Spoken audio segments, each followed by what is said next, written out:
The Jacksonians have taken over, applying symbolist politics to the rise of Donald Trump. Although Hillary Clinton was derided when she referred to half of President-elect Donald Trump's supporters as a basket of deplorables, many knew whom she was speaking of. These are the types of Americans who are the most deplored abroad and the most denounced at home. Heavily concentrated in the Appalachian region, this group of Americans come from the philosophical school of Andrew Jackson, and more than a political organization or a movement, Jacksonians have a deeply embedded culture within the broader American political body. With fervent Jacksonian support for Trump during the campaign, the Republican nominee's election represents more than elite persuasion, more than economic discontent, and more than rampant xenophobia. For the purposes of this podcast, I'm going to consider whether the Appalachian support in the Trump movement can be considered more than a populist political movement, and I'm going to explore the potential of the institutionalization of a long-felt ethnic identity that centers itself essentially on Jacksonian principles. Accordingly, the research question of this podcast is as follows. Does the election of Donald Trump symbolize the manifestation of a competing Jacksonian nationalist identity into mainstream American society? Now, during this podcast, I'm going to apply Stuart Kaufman's theory of symbolic predisposition, and I'm going to argue through this analysis that it is useful to conceive of a Jacksonian America as an ethnic group that is steeped in a myth-symbol complex. An analysis of this symbolic predisposition reveals that Trump's ascendancy follows a pattern of redistribution, which I'll get into later, and it is crucial that educational outcomes that relate to this group's sensibilities be considered when we're trying to mitigate an ethnic conflict between Jacksonian Americans, the broader American public, and, well, the rest of the world. This podcast is going to begin by expanding on notions of ethnicity. Those definitions are going to be explored through the works of Roger Brubaker and Anthony Smith. And after explaining what constitutes an ethnic group, I will move to describe Jacksonian America, providing insight as to what principles Jacksonians follow, and elucidating how Jacksonian identity has become activated with the rise of Donald Trump. Having explained important historical events and placing emphasis on important myths and values to the culture, Jacksonians are able to be more concretely conceptualized as an ethnic group in American society. Residing in the Appalachian region, for the purposes of this essay, I consider Jacksonian territory to consist of the 420 counties across 13 states, as outlined by the Appalachian Region Commission. After debating the merits of applying different theoretical conceptions to the rise of Trump in Jacksonian America, I will explore Stuart Kaufman's symbolic predisposition theory. This essay will conclude with a section exploring the application of the study and its potential use in helping to alleviate future ethnic conflict in the United States under the Trump administration. Defining ethnicity. So, in order to make Appalachian Jacksonians less obscure, ethnic identity can be defined rudimentarily as a subjective belief in common descent, whether or not a familial blood relationship exists. There are also ethno-national understandings that move past these typical tropes, and they point out that national and ethnic groups can have tremendous overlay, and members might not even really be aware that they're part of an ethnic group. However, I think while these are useful, these understandings of ethnicity are too restrictive. Roger Brubaker, for example, takes issue with the tendency of academics, policy analysts, and media organizations to revert to groupism, the essentializing of national and racial identities as homogeneous. Brubaker instead suggests that it's more useful to think of ethnicity, quote, in terms of practical categories, situated actions, cultural idioms, cognitive schemas, discursive frames, organizational routines, institutional forms, political projects, and contingent events. Advancing a figurative understanding of ethnicity in The Ethnic Origins of Nations, Anthony Smith looks at the role of the ethne, myths, and symbols. For Smith, the core of ethnicity resides in the quartet of myths, memories, values, and symbols.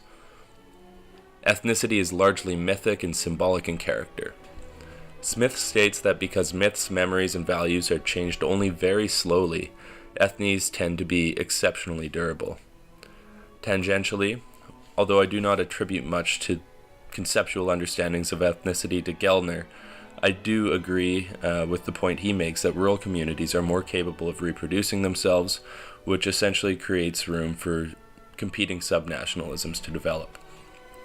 I also think that it's worth pointing out that there is a tremendous amount of merit in analyzing this through a more critical perspective that looks at the role of capitalism in shaping these ethnic groups. However, far from wanting to be an economic determinist, for the purpose of this podcast, I think it's useful to conceptualize things in a more social constructivist manner.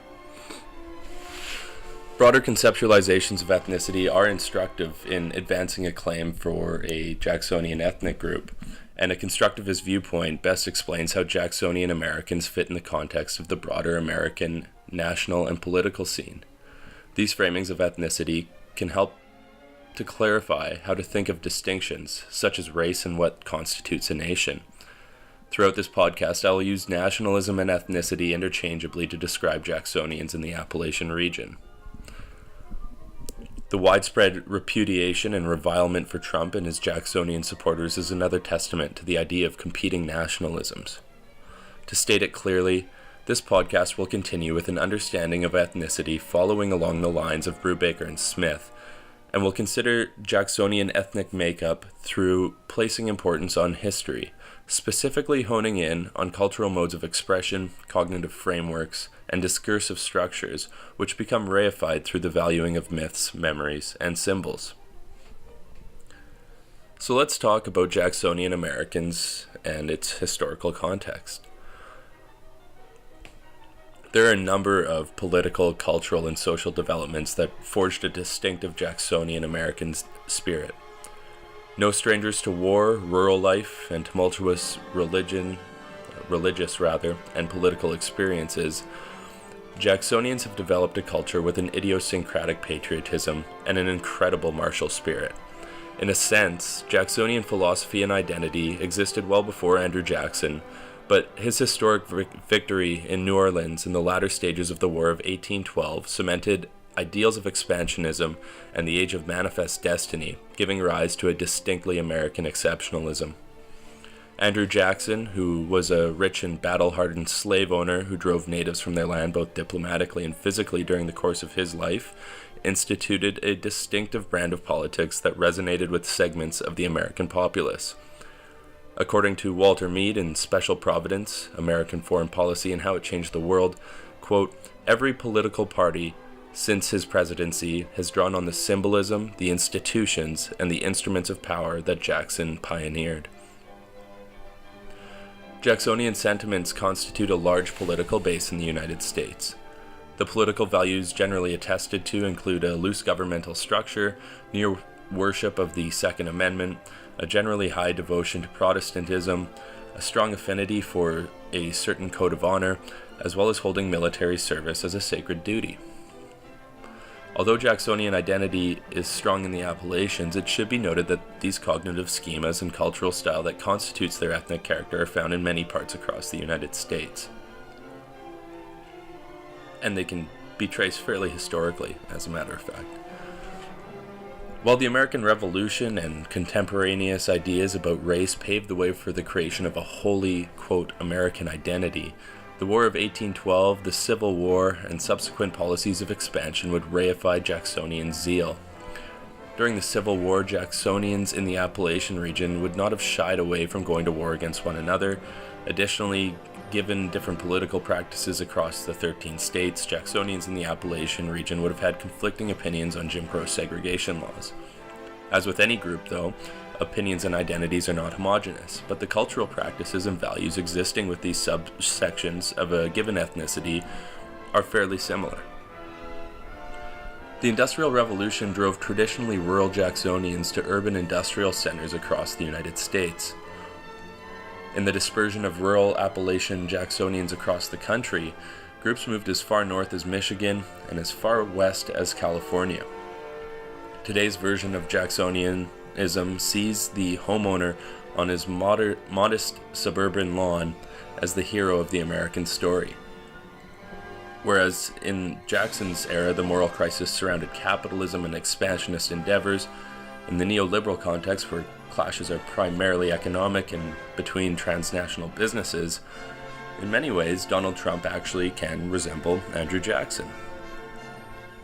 In the modern context as well, with their war-hardy ethos, Jacksonians have played a major role in both world wars.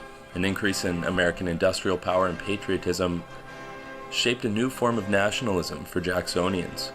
Jacksonians' integral role in military affairs has created the type of patriot that scare many around the world.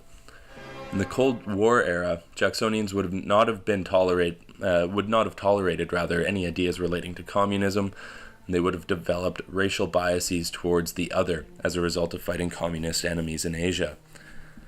Up until the 1960s, most Jacksonians would have supported the Democrats, the party whose donkey logo was inspired by Andrew Jackson's election campaign in 1828. However, poverty levels climbed to over 30% in the Appalachians during the 1930s, with parts of Tennessee, West Virginia, Kentucky, and Virginia poverty soaring over 60%. And with the United States facing a moral crisis as a result of the Civil Rights Movement and Vietnam, the rise of Richard Nixon in 1968 resulted in nearly all Jacksonians in Appalachia supporting the Republican Party. Additionally, the fact that the United States became involved in many global economic crises beginning in 1970s likely would have created more suspicion and fear of the general quote-unquote other. The events of September 11th, 2001 helped trigger Jacksonian support that led to the consent for the current wars in the Middle East. This has helped drive a long-standing fear or hatred of the other to the fore of American security concerns, which has been pervasive and resonated with many who don't even belong to the Jacksonian ethnic heritage. For years, the feared other was the Orient, but it appears that the new enemy is, quote, radical Islamic extremism. Say it with me. Additionally, post-Keynesian economics has resulted in the exodus of jobs, an increase in labor scarcity, particularly in the Appalachian region.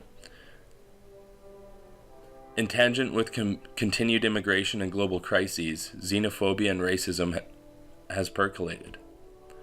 On top of the fear of Islamic extremism, the 2008 financial crisis and the slow death of the American coal industry may have played a role in generating economic instability and also may have played a role in collectivizing Jacksonian anger towards big government and the establishment. But in general, these long-standing tensions with the broader American and global society are by no means new. There seems to be a general conception that America is monolithic, and in some senses, but not in others, this is problematic.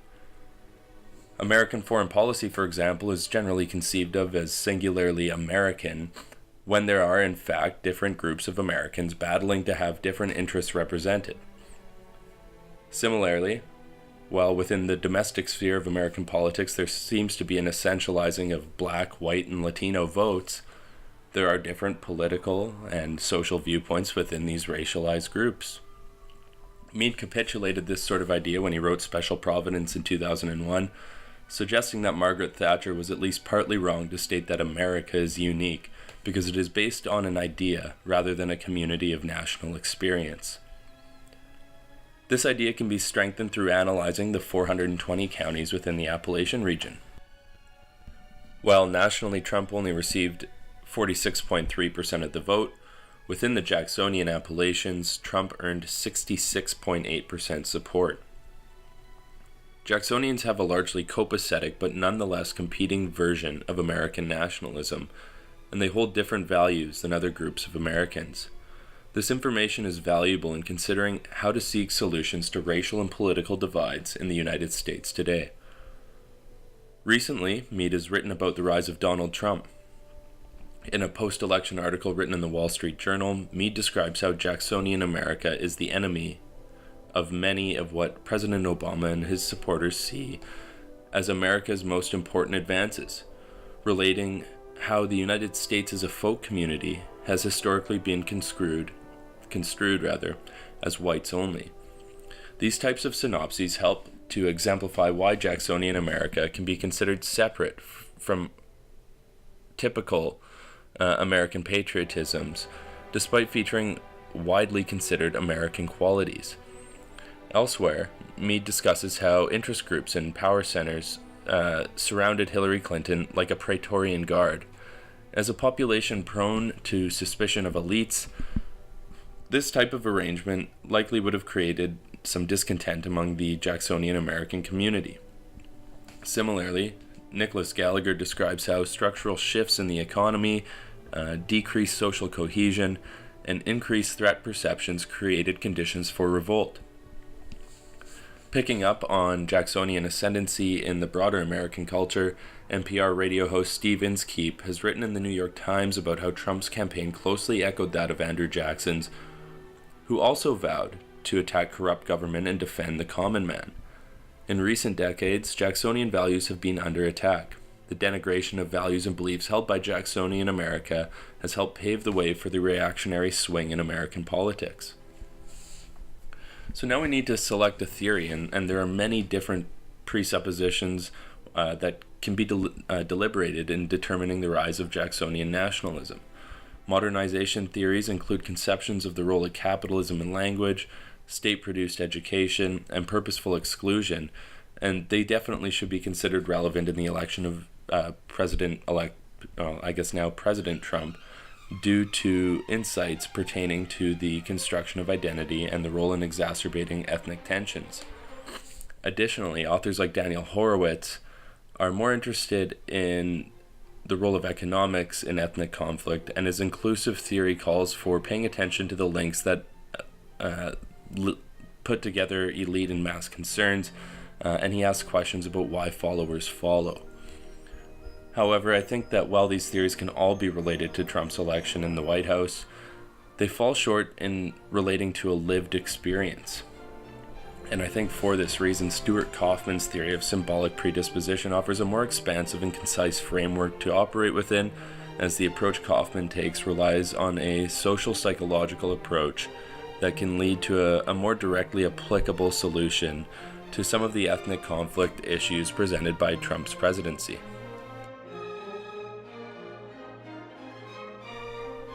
Kaufman's theory is catered towards an analysis of the rise of Donald Trump and Jacksonian America because it focuses on culture, social psychology, threat perceptions, public opinion, as well as leadership and organization. The advancement of a symbolic politics theory asks important questions like whether or not it's possible to have an ethnic or national movement that mobilizes millions of people while staying peaceful. This section of the podcast seeks to answer if and how peace can last with the proliferation and institutionalization of the Trump movement. Kaufman states that ethnic identity is subjective and groups consist of people who mutually accept each other as members. However, he eerily points to historical discrepancies of this notion, citing how 1930s German Jews wanted to be considered German, but they were in fact rejected by the Nazi government. Again, the idea of competing nationalisms is present, as what one group believes to be nationalist may incorporate much of what another group does, but still might not be exactly the same. So for Kaufman, ethnic conflict comes down to two key factors, and those are leadership and organization. How leaders frame key issues and organize the masses are important factors in his symbolic theory of politics. Kaufman also adds that threat perceptions should be accounted for, and he illuminates how prejudice and ideological differences can lead to confrontation.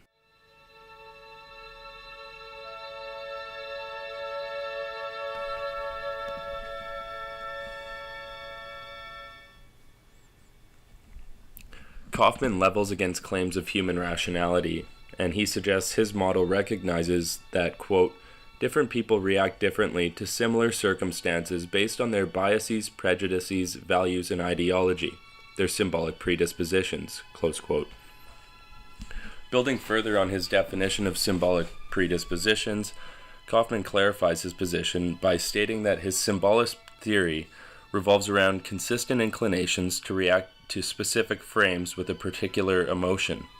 This is important because symbolic predispositions powerfully influence how people react to just about anything.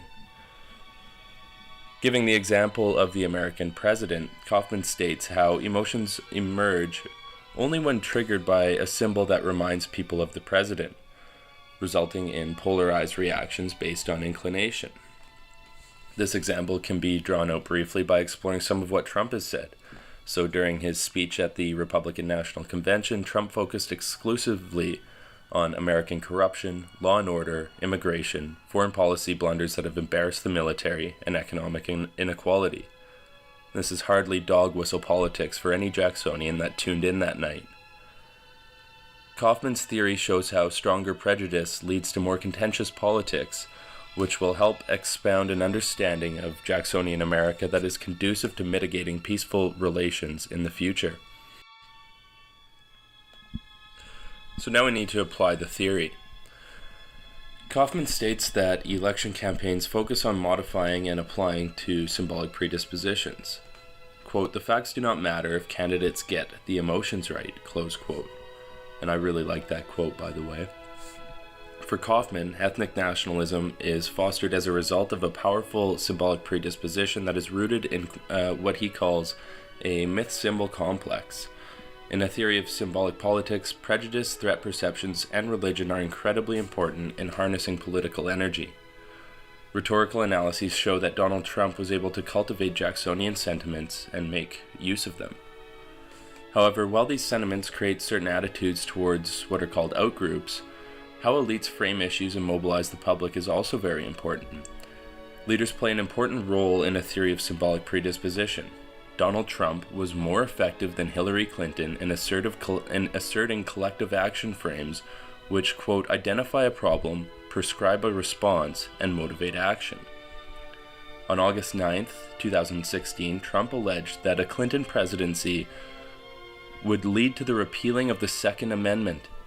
In doing so, Trump essentially suggested that he was the only person standing in the way of big government taking away the Jacksonians' guns.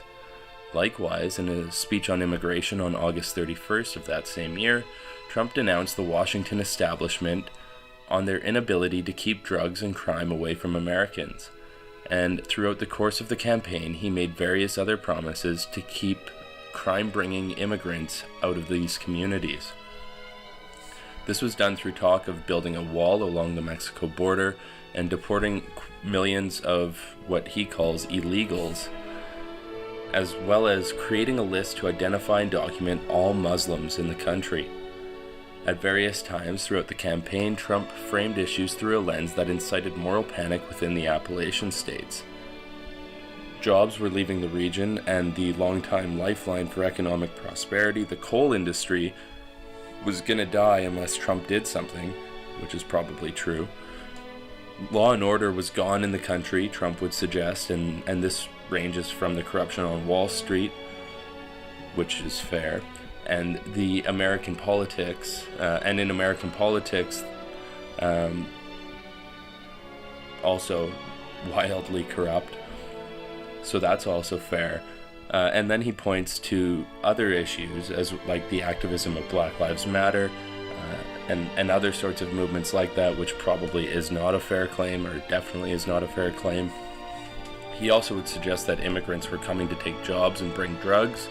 Muslims were radicalizing and practicing a violent and democratically incompatible religion, thus bringing terrorism to America.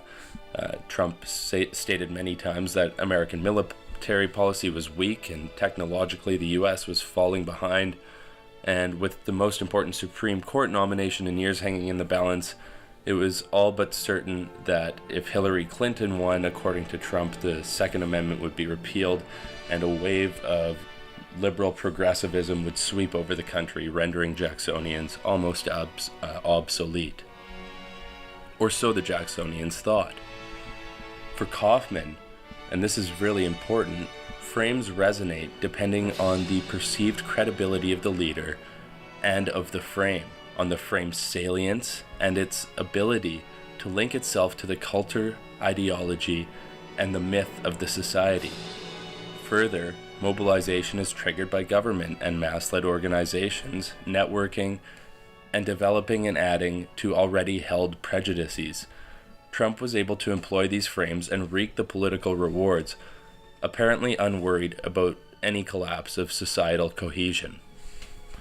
For Jacksonians, Donald Trump was able to successfully call on myth-symbol complexes and identify group threat perceptions. This was accomplished by employing a frame that resonated with huge swaths of people in and around the Appalachian region, and he did so in a number of ways. First, Trump was able to provide a resonant anti-government position that conceived of Washington as completely corrupt, elitist in nature, and in dire need of fixing, which is something Andrew Jackson also campaigned on, which is interesting, considering both Trump and Jackson were elites themselves. Second, the framing in Make America Great Again spoke to Jacksonians who have been affected socially and economically through both changes to civil rights and processes of neoliberal globalization, something imposed on them by the Washington elites, and this might be considered his master frame. Donald Trump also successfully triggered other threat perceptions for Jacksonians, as voters who voted on the issue of terrorism and immigration in the Jacksonian territory overwhelmingly supported Trump.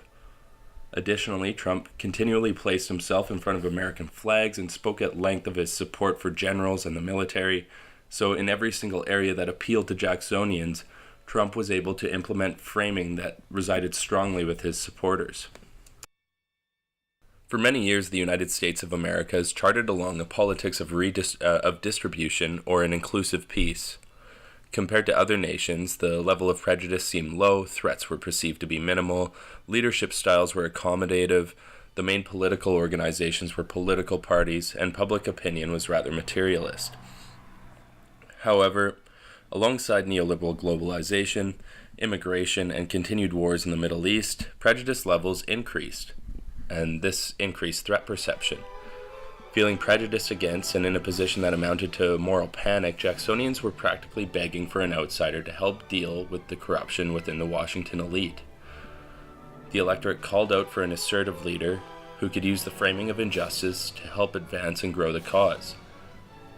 This could have been Bernie Sanders, but we all know what happened. Applying Kaufman's theory, over the course of the past 2 years, public opinion has moved from materialist to competitive, and it could be argued that the election of Trump was in large part thanks to the growth of a social movement, which was a change in organization from the one that supported Republican parties to the one that supported Donald Trump, with promises to stop Muslims from entering the United States, to build a wall to keep out illegal immigrants, promises to revamp the military and take out the state's enemies and perhaps their families as well, protect gun rights, and promises to punish Washington elites. Trump has entered a pattern of politics that is now, safe to say, contentious.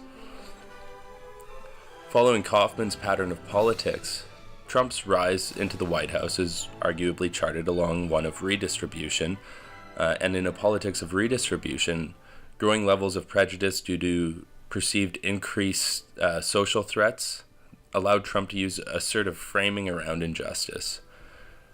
Interestingly, Trump received mixed support from establishment Republicans, the media, and organizations, which is one reason why there has been an absence of a politics of protection. And in a politics of protection, there is potential to lead towards mass violence. Under the contentious politics of redistribution, however, these social movements have remained mostly peaceful, and in fact entirely peaceful. There are serious concerns, however, that this outcome could change to one of protection should a threat frame and a chauvinist leadership develop, creating aggressive public opinion, which could spur on the development or proliferation of organizations that are armed due to either ambiguous or perceived physical threats.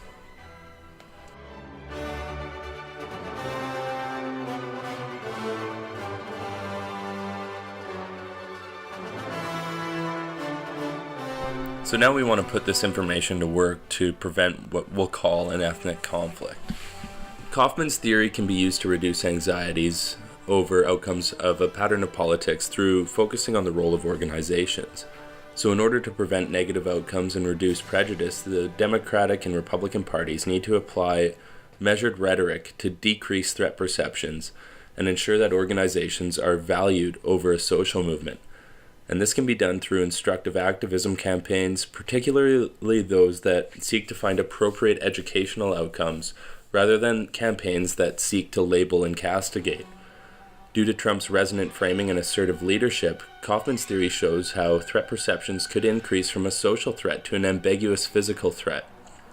And Kaufman suggests that threat perceptions can lead to violence if martial values are an important part of a given group's myth-symbol complex, which is certainly the case with these Jacksonian Americans. Because of all of the issues that Trump campaigned against, it would not be surprising in the least to see Trump's leadership move from an injustice to a threat frame, and he then would transition from being assertive to becoming more chauvinist. Trump was able to harness the myth-symbol complex and advance frames that resonated with millions of people across the United States, especially in rural regions. Meanwhile, an embodiment of corruption on Wall Street and the status quo, Hillary Clinton's myth-symbol complex was undesirable to many millions of Americans, particularly those in the rural Appalachian region. Although Trump inculcated his supporters through the myth-symbol complex in order to ameliorate threats to this nationalist group, Kaufman's theory suggests that Trump and other political leaders should begin to frame issues differently. How then can a politics of distribution be implemented under a forthcoming Trump administration? Many Jacksonians would have only learned about their threat perceptions in insular ways. War, remember there's a lot of military members within these Jacksonian groups, conservative media, and also state-implemented education systems that have long held prejudices built into these institutions. Exposing Jacksonians to different ideas and cultures should be done so in a way that does not increase threat perceptions or make them feel defensive. Additionally, it may be useful for influential political and popular figures to try and engage in active and dynamic discourse with President Trump, as this could help initiate a leadership model that aims more toward accommodation rather than being assertive and abrasive.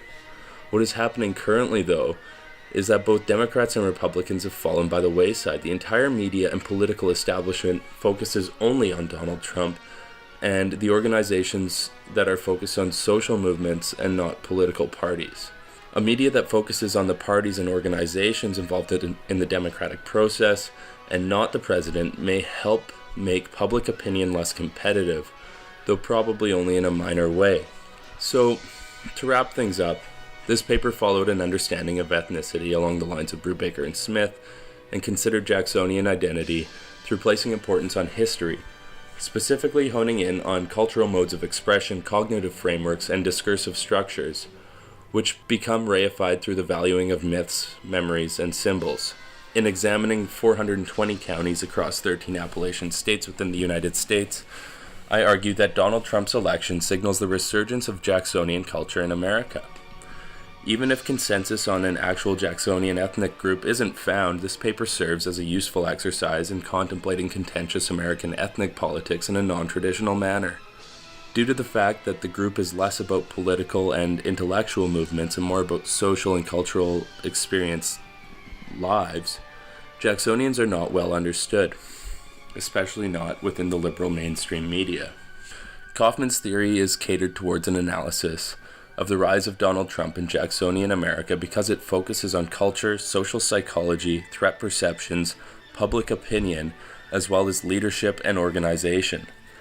A rhetorical examination gives credibility to the idea that threats relating to gun rights, immigration, terrorism, the decline of the American military, and a corrupt Washington elite triggered frames that increase prejudice levels and paved the way for a style of leadership that is assertive. Trump cultivated Appalachian sentiments popular within the ethnically distinct Appalachian region, and in doing so reinstitutionalized Jackson's philosophy within mainstream America.